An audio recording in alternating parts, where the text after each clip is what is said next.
그런데 최근에 그 항소심 재판부에서는 검찰에게 공소장을 좀 변경해라 이렇게 요청했다고 하는데 이건 어떤 의미로 좀 받아들일 수 있을까요? 일반적으로 재판을 할 때요. 그 검찰이 제기한 공소장만 가지고는 유죄 판결을 하기에 부족할 때는 뭐 공소장 변경을 요구하는 경우가 있어요. 예. 그런데 이제 아예 뭐 공소장 변경해도 무죄가 될 것 같으면 공소장 변경 요구를 안 쳐.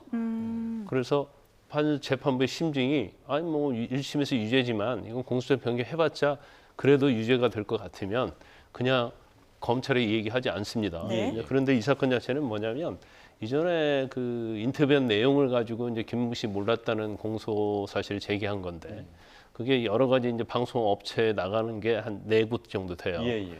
근데 4곳에 나갔는데 이제 3가지 사실 뭐 김문구 씨를 몰랐다랄지 골프 친 사실이 없다랄지 그다음에 경기도지사가 돼서 김문구 씨를 알게 뭐 됐다. 김문구 씨를 알게 됐다 예. 이 내용인데 그러면 이 내용이 그 어느 인터뷰에 해당되는지가 특정이 안 돼 있다는 거죠. 그래서 이제 그걸 특정을 해달라고 요구를 한 거예요. 그래서 이게 언뜻 보면 공소장이 특정이 안 됐다. 네. 그렇게 재판부에서 그냥 이 얘기를 하면 이게 공소장이 특정됐다고 볼 수 없지 않느냐. 이런 취지로 얘기를 했다고 하면 사실은 무죄 가능성이 높아지죠. 네, 이렇게 들으면 1심 판결이 혹시 뒤집히진 않을까 그렇죠. 이렇게 특정이 생각할 안 수 됐으니까 있겠는데요. 특정이 예. 안 됐으니까 무죄거단 말이에요. 그런데 뭐라고 했냐면 이제 특정이 안 됐는데 이걸 언론사가 이렇게 돼 있는데 어느 인터뷰에서 어떤 얘기를 했는지 그걸 특정해 달라고 했단 말이에요. 그러면 뭐 100% 유죄다고 할 수는 없지만 그러면 재판부도 특정을 하면 또 유죄 판결을 할 수 있겠구나.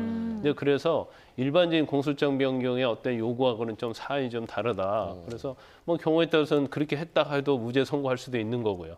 아니면 특정을 해서 공소장 변경을 했기 때문에 또 유죄가 선고될 수 있는 경우.